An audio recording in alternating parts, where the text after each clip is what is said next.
주님께서 여러분과 함께 마태오가 전한 거룩한 복음입니다.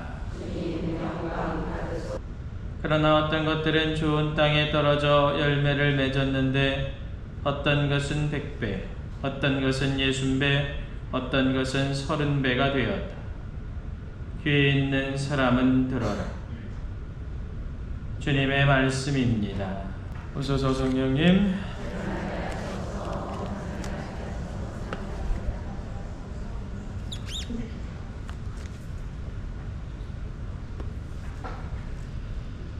오늘 마태복음 13장에서 예수님께서 하늘나라에 대한 7가지 비유 이야기를 하시면서 우리는 첫 번째로 그 씨 뿌리는 사람의 비유 이야기를 듣고 있습니다. 지난주 복음에서도 들었었기 때문에 이 씨 뿌리는 이야기 대단히 우리가 잘 알고 있는 복음이고 이렇게 특별히 어렵지 않게 알아들을 수 있는 복음 중에 하나지요. 세 가지로 구성되어 있는데 첫 번째는 씨 뿌리는 사람, 두 번째는 씨가 뿌려진 땅, 세 번째는 뿌려진 씨에 대한 열매. 지난주 복음에서 들은 것과 같이 말 그대로 씨 뿌리는 사람은 누굽니까? 하느님이시죠. 그 다음에 씨 뿌리는 그 씨가 떨어진 밭은 곧 여러분들을 뜻하는 겁니다. 그리고 여러분들이 맺고 있는 열매. 그렇다면 오늘의 복음 안에서 성찰해 보아야 될 것은 무엇이다? 내가 돌밭인지 아니면 말 그대로 아무런 흙도 없는 새가 와서 금방 쪼아버릴 수 있는 그런 메마른 밭인지 아니면 정말로 씨앗이 깊게 묻혀서 100배, 60배, 30배의 열매를 맺을 수 있는 그런 땅인지 그것에 대해서 말 그대로 한번쯤 성찰해 봐야 되지요. 어떻게 여러분들은 어떤 땅이십니까? 100배, 20배, 10배, 2만배 이런 어떤 열매를 좀 맺고 있는 땅이세요? 아니에요? 어떤 땅입니까? 메마른 돌밭입니까? 정체가 뭐예요?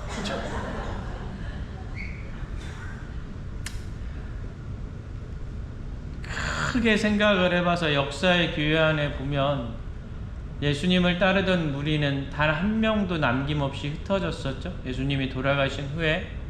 그러나 성령의 인도하심 그리고 예수님이 뿌리셨던 씨앗은 지금 어떻게 전 세계에서 가장 큰 교회 공동체를 이루고 있습니다. 그렇죠? 역사 안에서의 교회는 엄청나게 훌륭한 밭이었던 것으로 보여집니다.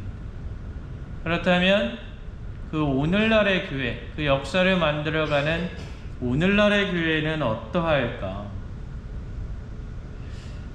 여러분들 외국 성당 많이 가보셨죠? 그렇죠? 뭘로 가셨어요? 관광으로 가셨잖아요. 관광으로. 성당에 기도하러 가야 되는데 우리는 외국에 가면 주로 관광으로 가요. 그렇죠? 그게 외국 교회의 현실입니다. 한국 교회는 어떻게 될까요?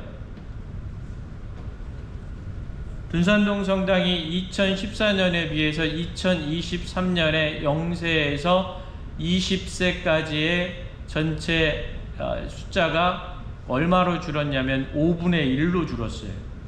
대신에 60세 이상의 어른 신자들은 200%로 늘었습니다. 이게 현실이에요. 10년쯤 후가 되면 어떻게 될까요? 우리가 잘 상상하는 그런 모습이 될 겁니다. 그렇다면 우리 둔산동 성당 교회는 어떤 밭인가 생각해 봐야 되는 겁니다. 그래서 늘상적으로 내 내적 성찰의 기본으로 하고 있는 외적 성찰 대단히 필요하지 않을까. 다 이야기하면 어려우니까 내 내적 성찰 안에서의 한 번쯤 생각을 해보면 내 모습, 내 가정의 모습 한 번쯤 깊게 되돌아볼 필요가 있습니다. 수치적으로 나중에도 한번 몇 번 이야기는 하겠지만 여러분들 우리 둔산동 교회 여러분들 옆에 계신 혹은 내 스스로 자신을 바라보면 어떤 밭일까? 많은 사람들이 이야기할 수 있겠죠. 나는 그래도 100배의 열매까지는 못 내도 그래도 두세 배, 서너 배의 열매는 내는 밭이야 라고 지금 다 마음속으로 생각하고 계시죠. 네. 그런 분들도 있어요. 그런 분들도 있으니까 성당이, 교회가 유지가 되고 있는 거죠. 그런데 그에 반해서 그와 더 많은 수로 아닌 사람이 더 많아요. 한번 이야기해 볼까요? 늘상 여러분들이 보시지만 교회를 유지하는데 교무금 내야 되잖아요. 우리 전 신자의 37%만 교무금을 내요. 더 재미있는 건 그 37% 중에서 60%가 5만 원 이하를 내요. 그 중에서 48%가 3만 원 이하를 냅니다. 네. 자, 그러면 한 번쯤 생각해 보면 우리 주일학교 아이들이 1인당 얼마를 사용하냐면 한 달에 5만 원을 넘게 사용해요. 간식비 빼고 5만 원이에요. 그러면 우리의 모습은 어디쯤 와 있는가 그냥 수치적으로 알 수 있죠. 그런데 중요한 건 5만 원을 내느냐 안 내느냐 그게 중요한 게 아니에요. 내가 거기에 대해서 알고 있느냐 모르고 있느냐가 중요하다라는 거예요. 내가 그것에 대해서 말 그대로 각성하고 있느냐 각성하지 못하느냐가 내 마음한테 밭을 일구고 있느냐 일구지 못하고 있느냐의 차이이기 때문에 그렇습니다. 내가 레지오를 20년 30년 레지오 미사니까 내가 성당 안에서의 봉사를 20년 30년 했어요. 둔산동 성당이 여러분들 다른 데와 많이 틀린 점이 어떤 점인 줄 아십니까? 제가 옥계동 성당에서 신부된 지 23년이 됐어요. 그래서 지금 옥계동 성당에 가서 보면 제가 이렇게 눈에 익은 어른들이 거의 100명 중에 1명, 2명 있을까 말까예요. 그런데 여기 둔산동 성당은 둔산동 성당과 시대를 같이 한 어른들이 되게 많아. 그죠? 많이 있어요. 그러면 그 어른들부터 시작을 해서 내가 1997년도 둔산동 성당을 시작했을 때 그로부터 25, 6년이 훨씬 지난 오늘에 이르기까지 우리 둔산동 성당이 정말로 하느님 보시기에 좋은 공동체가 돼서 더 발전하고 더 아름다워지고 더 세상 사람들에게 복음의 빛을 선포하는 것이 됐었느냐? 그러면 여러분들 스스로가 이미 좋은 밭을 잘 갈구려고 노력하는 사람, 좋은 밭을 일구려고 최선을 다하시는 분들이었죠. 그런데 반대로 더 작아지고 더 꼬꾸라지고 발전은 하나도 없고 침체되어만 있는 그런 모습을 띠고 있다. 그러면 내 스스로가 아무것도 안 했던 거예요. 지금의 상황에 늘상 만족하면서 더 이상 나아가지 않았던 거예요. 세상은 저 앞으로 말 그대로 화성에다 집을 짓겠다라고 한 세상인데 아직도 나는 어떻게 레지오만 하면 모든 것을 다 하는 것이라고 생각했던 1970년대 후반의 신앙의 마인드 안에 머물러 있는 거예요. 그렇게 되는 순간 어떻게 내 밭은 점점 영양분은 사라지는 돌밭으로 변하고 있었던 거죠. 그런데 그것을 내가 깨닫고 있었느냐 깨닫지 못하느냐 그 부분도 대단히 역시 중요한 거예요. 제가 지금 목소리를 되게 나긋나긋하게 하잖아요. 그렇죠? 안 나긋해요?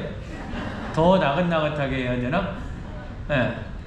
제가 예전에 있던 분당에서 어떤 신자들 혼 좀 내지 말래요. 그래서 내가 아무리 생각을 해도 내가 1년 동안 화를 낸 적도 없고 목소리를 키운 적도 없는데 왜 자꾸 그러지?